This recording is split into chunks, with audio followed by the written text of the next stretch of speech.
નમસ્કાર, હું છું આરકે. તમે જોઈ રહ્યા છો દો કદમ ન્યૂઝ.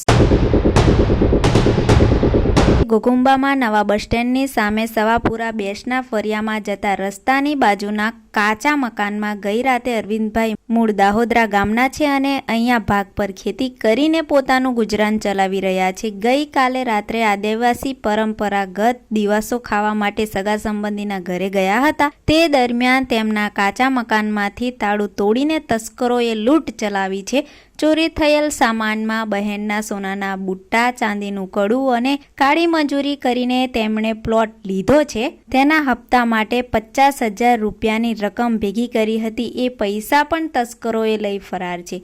ગરીબ પરિવાર કાળી મજૂરી કરી 1-1 રૂપિયો ભેગો કર્યો હતો અને તસ્કરોએ લૂંટ ચલાવીને ફરાર થયા છે. તેથી ગરીબ પરિવાર પર આપ તૂટી પડ્યું છે. આ મામલે રાજગઢ પોલીસને જાણ કરવામાં આવતા પોલીસ ઘટના સ્થળે દોડી હતી અને આગળની તપાસ હાથ ધરી. સર અમને આવી હોય પાણી ભરાઈ જાય અને મેં તો પાછું પાણી ભરેલું છે. ઈટો નાખી, ઈટો મૂકી મારું સામાન અંદર મૂકો, ઈટો મૂકી સામાન પલળી જાય તો આપણને કોઈ હાલે? સરકાર હાલે ના હાલે ને.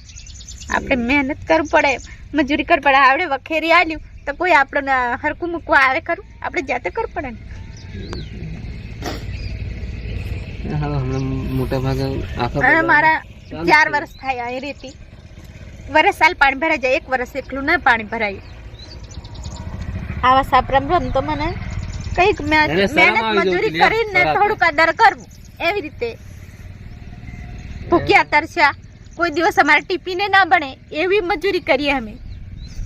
ભૂખ્યા હોય દુકાન માંથી પડેકી લઈને ખાઈ લઈએ, એવી રીતે પૈસા અમે કમાઈએ.